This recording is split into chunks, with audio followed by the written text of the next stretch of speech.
Welcome to Ready, Set, Real Estate, where we will help empower and educate you on many different aspects of real estate, finance, and investing. Each week, we will expand your knowledge and uncover hidden truths. We will break down real-world scenarios and study actual how-to strategies. Anyone can buy real estate, but together we'll ensure you make smart real estate investment decisions. Now, here's your host, award-winning author, international speaker, and real estate educator, Lisa Gillett.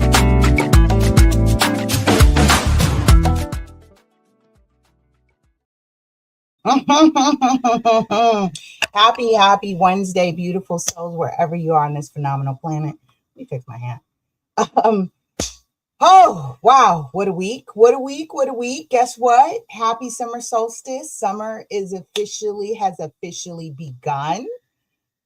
How lucky you folks are, you June and July and August folks. You're so lucky. I've got to go celebrate my birthday out somewhere in the Caribbean or some other different time zone if I want to enjoy a nice hot summer vibes.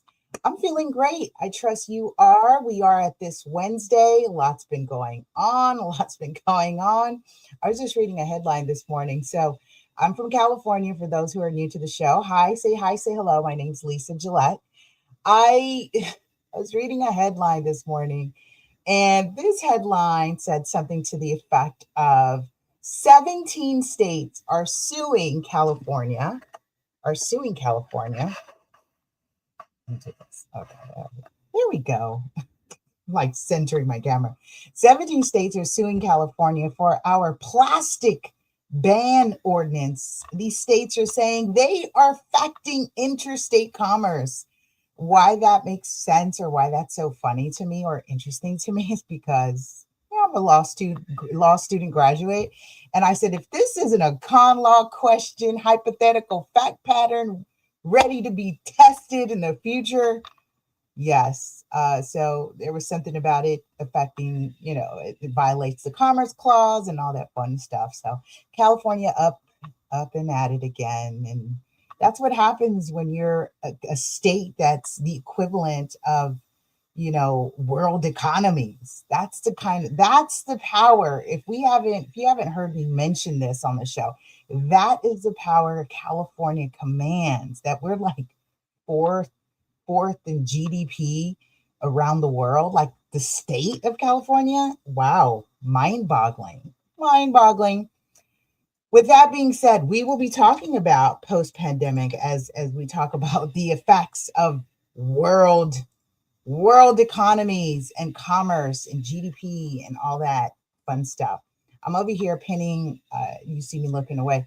I'm pinning comments on our IG just so I can track or pinning what's happening there.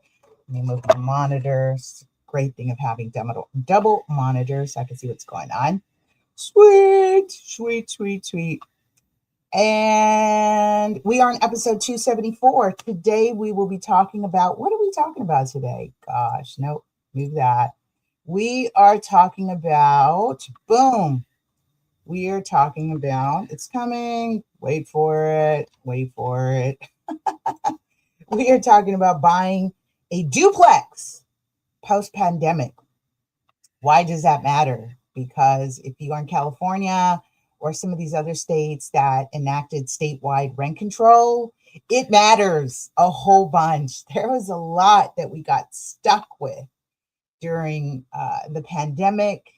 And, the politicians mean well, but as we start to see a lot of these ordinances and these statutes, that the legislation they enacted just is not really good. And we are seeing the effects of it. Like it's creating this stagnation in moving property and inventory in our markets. I get it. How do you find the fine line between balancing tenants' rights, landlords' rights, property owner rights?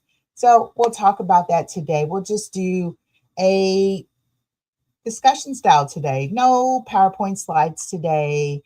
I just want to get on here and just vibe with you, probably maybe vent a little because as I look at of what's happening in the market, I'm like, oh my goodness, this is different, y'all. This is different. Before I jump into all the fun stuff about today's topic, of course, you know I love to kick off the show with talking about, yes, your real estate goals, writing down your real estate goals. We are in what? What quarter are we in? We are in June. So that's what, January, March, April, May, June. End of second quarter. I don't know why I felt like June was part of third quarter. But yeah, I was wrong. It's okay. I was wrong. Let me put my phone on vibrate. I was wrong. It's okay. June is the end of second quarter. I'm feeling really good about what I've been doing.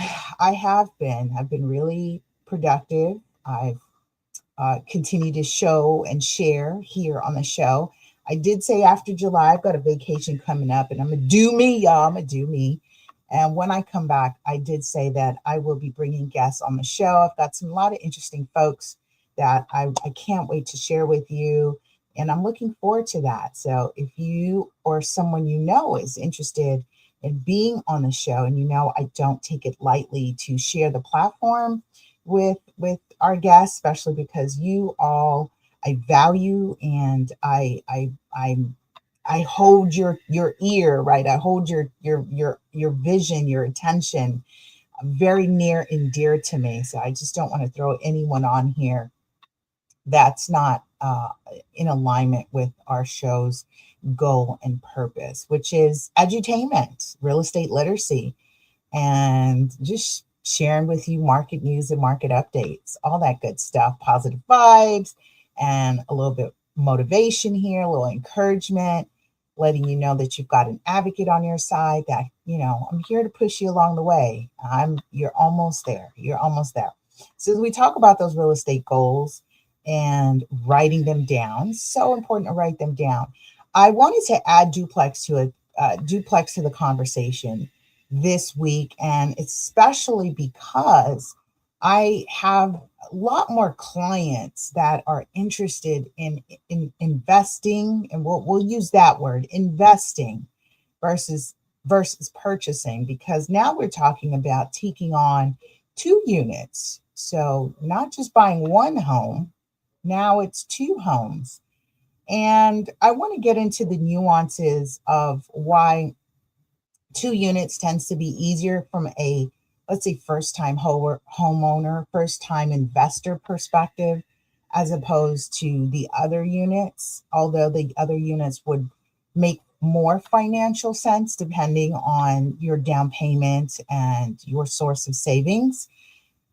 But when we talk about financing, it's a duplex. It is much easier in terms of the qualifying ratios. And I want to go into that and also tie in this thing about post-pandemic. Hey, Cindy, how are you? I can't say, school's out. So I can't be like, you're over here peeking through on the Instagram while school's in, unless you are working, unless you are working. Just want to shout you out and say, girl, you know how to party. You know how to party. I'm kind of glad because, I remember you were like, girl, I'm going to plan your wedding. And I was like, oh, no, y'all wanted to do something quiet and intimate. I definitely might have to give you a call because I do have something I want to do and celebrate. We'll talk more about that offline. And I loved your ideas that you had. And it was one of the most very fun quinceañeras that we've been to. And it has been, it was a production, girl. You listen. Okay, you put on a production just as Sagittarius do, Okay, she says, yeah. This is right. She's all let my gorgeous friend from me on break. Okay, all right, cool. Miss you, love you. Thank you so much for the invite. That was really, really beautiful, and can't wait to continue to celebrate with you. So I'll definitely be in touch. As I said, I've got some ideas for something I want to celebrate, and I want to do something nice. So we'll be in touch. We'll talk about that. talk about those quarterly goals. So I'm working on my goals here, y'all. I am. I'm working on it. I'm staying dedicated to it, and you guys definitely help me keep me accountable because I miss you when I don't pop up on the show. But I have an offline life. I've got a real life offline is what's happening. So that's a little bit of that. All right. So before I jump into the segment, I do want to do a quick disclaimer, of course. That way you all know this is for edutainment purposes. If you have a specific situation that you need to talk to me about, whether it's me or someone else, you should consult the reputable licensed professionals, both legal and tax, regarding your specific situation. So me talking with you on the show does not create an agency relationship, doesn't create a client agreement, none of that stuff. This is just me sharing, right? My thoughts. And if you want to vibe and throw a question out here and say, well, what if, and what about, then yeah, you can share and we'll talk about that. All right. So that's all good. Show sponsor. So of course, none other than Real Estate 100, the teen and millennial investment blueprint. As we're talking about duplex, we wrote a book on it. We wrote a book on house hacking. So very, very easy to read. I implore you to go check it out. Grab your copy if you haven't already. We'll be right back after this sponsor break.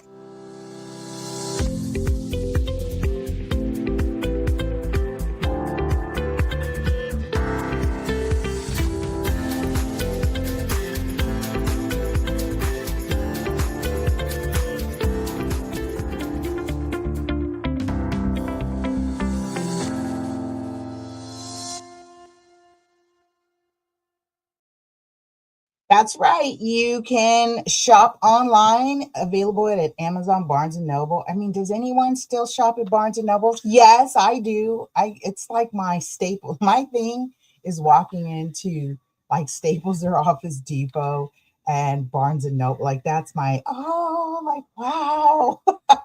That's what excites me.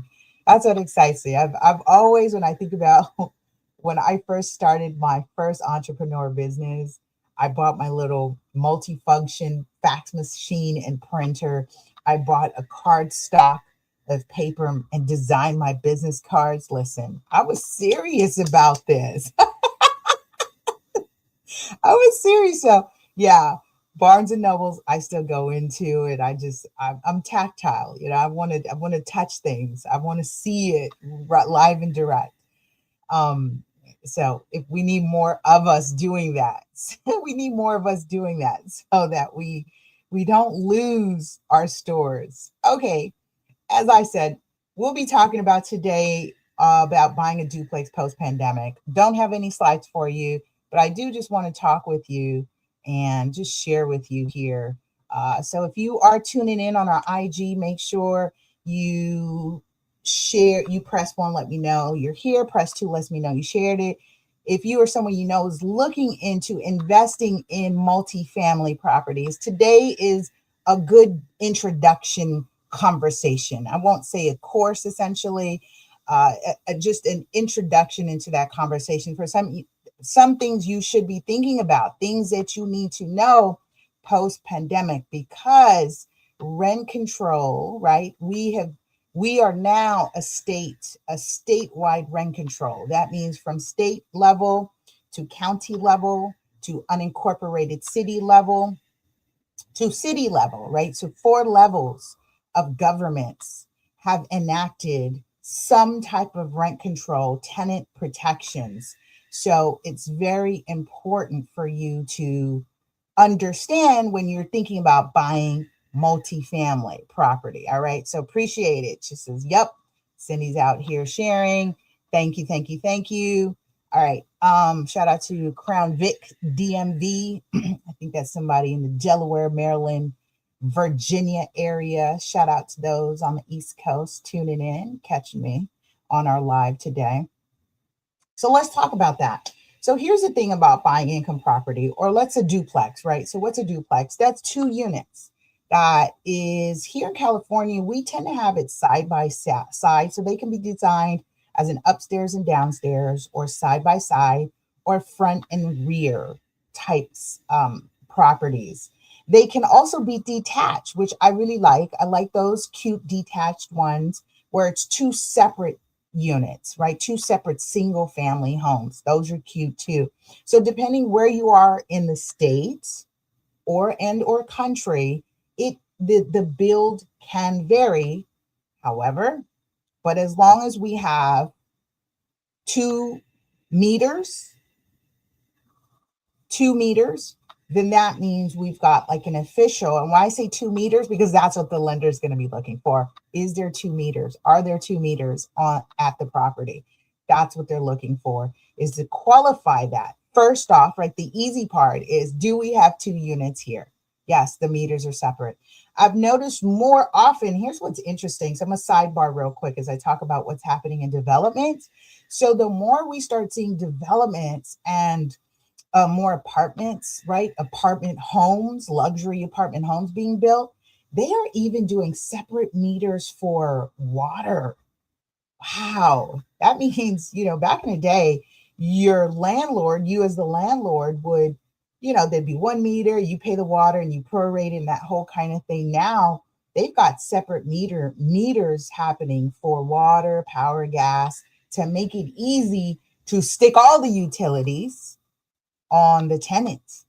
That's really interesting. So that's why, development here and renting in California is big business, is because now not only can you charge the tenant the rent just for using the space, right?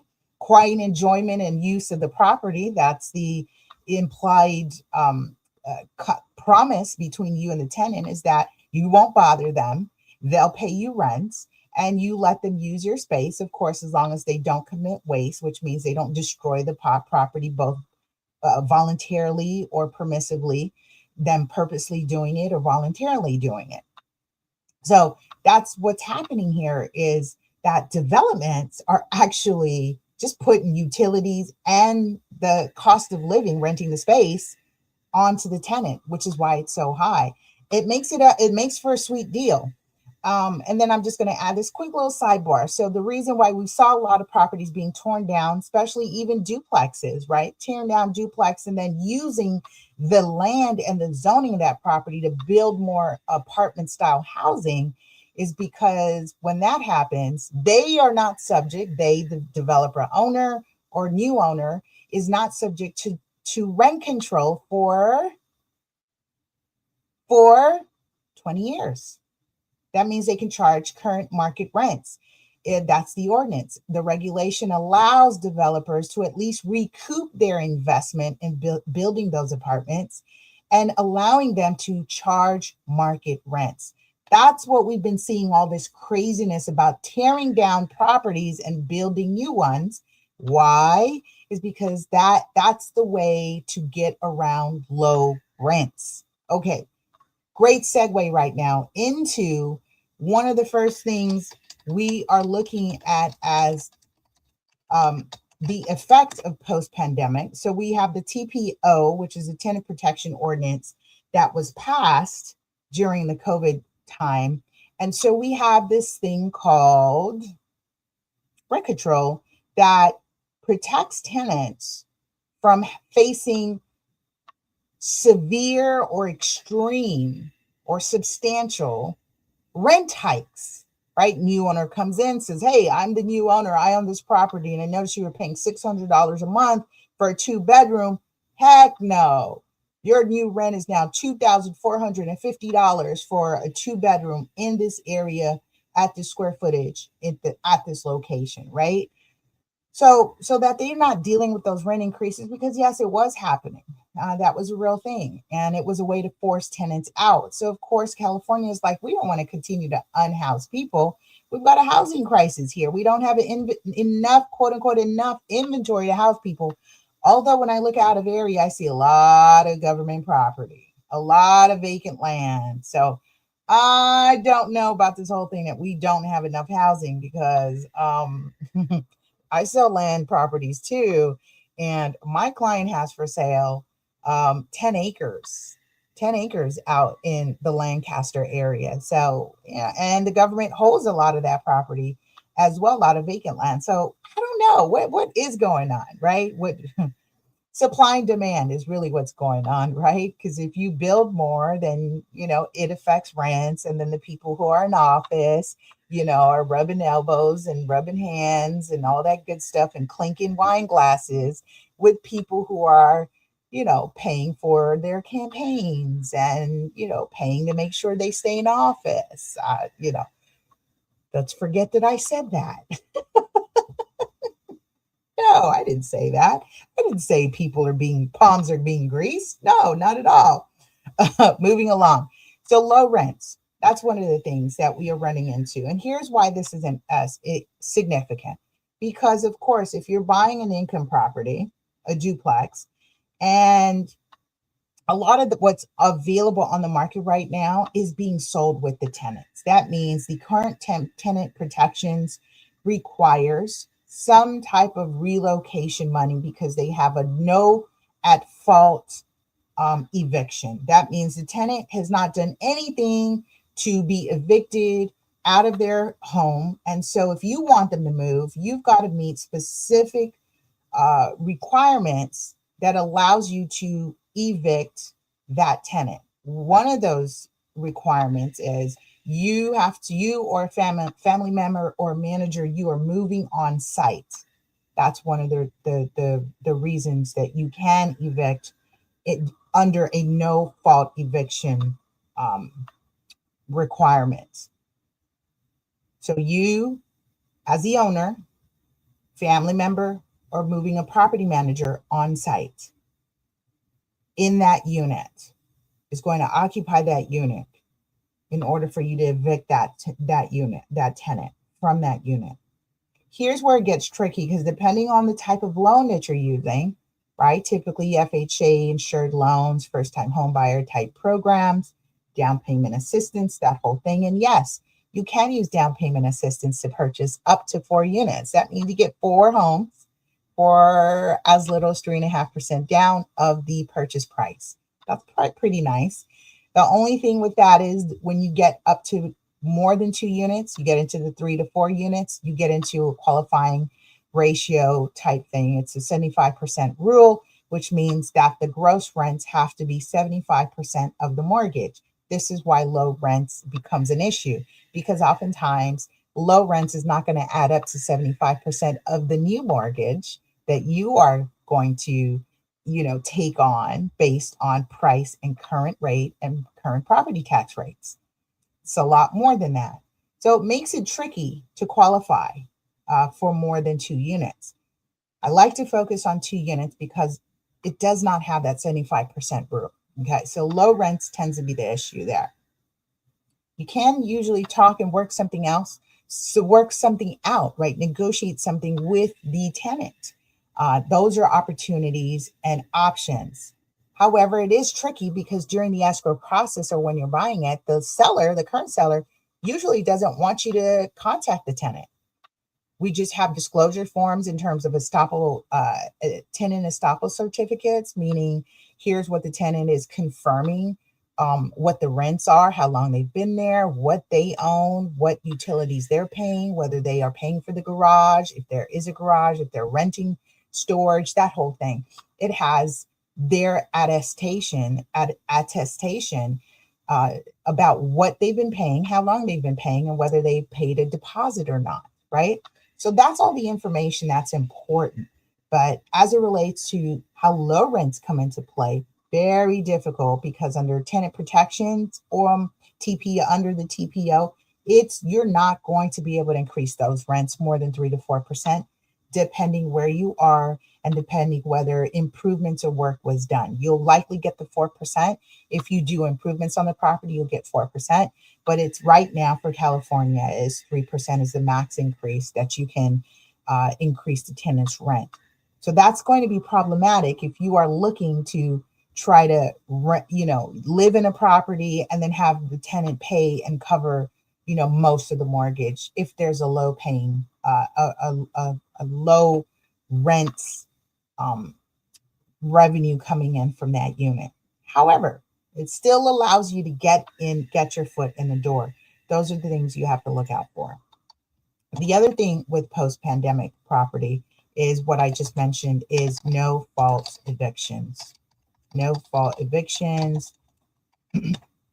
So there's a whole entire process that you've got to consider and do when you are dealing with no fault evictions. That means essentially you are going to pay to relocate that tenant. The good news is if you don't already own more than 10 units, right? More than 10 properties, income properties, then you qualify as a mom and pop landlord, which the states, right? The states, the local government or agencies, depending, right, what level we're dealing with, whether the property is incorporated or unincorporated. That's why I'm saying it that way, is because depending on whether it's depending where the property is located, you have a specific rent control that applies to that property. So depending which one it is, you will have specific steps you'll have to take if you are going to attempt a no fault eviction direction, which means you're going to have to pay to relocate that tenant. If you are a mom and pop landlord, that means, yes, right, that you qualify. This is your first income property you're buying. That means that you will pay the equivalent of 2 times that tenant's current rent to relocate them. And you even have an option to waive it, as in exchange for you to move, I'm waiving, right? And there's a whole procedural. You got to give notice. You got to make sure that you file it with the city. There's, right, that you gave them this offer and that you gave them notice and they are aware of their rights, right? There's a whole, procedural step to make sure that there's a due process before they lose rights to their home that they've been renting for, X amount of time. So you want to make sure you comply with that. That way you don't run into any issues of, improperly evicting a tenant, because that can be expensive and you are fined per day for violations of the TPO, which is the Tenant Protection Ordinance. So that is what ended up sticking with us post-pandemic, okay? So 3, you've got, so we talked about low rents, no fault evictions. And number 3, I want to talk about is the occupancies post-pandemic. So what ended up happening, here's a really cool thing that, as I've learned as a law student, and I didn't realize this, that, zoning, a property that is zoned in, you're zoned residential. I had no idea that this was the government's way of controlling and being able to dictate, being able to tell, even though we've not seen any cases, but being able to tell you that you are not allowed to have people who you are not related to living in your property if you are in a zoning of residential. Those of you who say, hey, this is my house, I could do what I want with it. Not exactly. So depending on the zoning, residential zoning entails that it's got to be family members. You can't have non-relatives living in that house, because now the reason is because now you're affecting the density and quality of life. And that makes so sense, especially if you are in a community or a neighborhood in an area where there's so many people living in one property and they're not related and they're renting out rooms. That's why zoning regulations are important, is because essentially they are violating the zoning regulation by having people who are not family members living in that property. So occupancy is something that's important, and you should be able to get a declaration and a disclosure when you're purchasing that property to find out who is living in that property. During the pandemic, people were able to create, communal living and communal housing with people who were not related with them, which is why that was a big deal. Recall, right? Because you essentially can't just have people move into your house. You're renting, and the owner knows that it's you and your 2 kids, or, you and your parents and your kids living in the home. And then all of a sudden you've got a friend or a cousin or someone else and their pets moving into your home, because we were all having to stay in place, right? The enforcement orders for us to stay housed in place, stay indoors, not go outside, affected how we were moving across across town, across state lines. And that's why that ordinance was really interesting, is because it then superseded, under the state of emergency order, it then superseded the residential ordinance that regulates who you can have living in your home. Gosh, I'm telling you, when I learned that, that was mind blowing.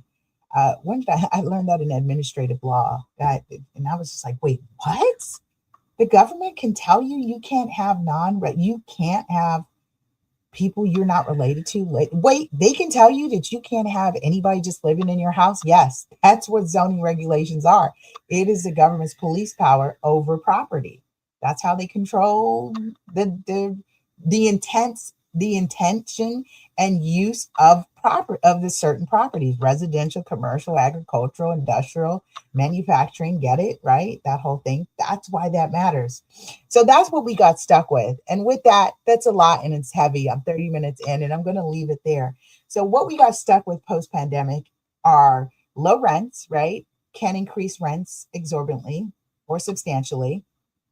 No fault evictions, which means you have to pay to relocate the tenant, but there's a loophole with that. If you are a first-time investor who is buying a duplex, there's a loophole around that you may qualify for. The tricky thing is that you essentially would have to hire an attorney. I recommend hiring an attorney, someone experienced, to evict the tenant so that you can occupy the unit as your primary residence, or if you're going to move in a family member, or if you're going to move a manager on site to manage those properties.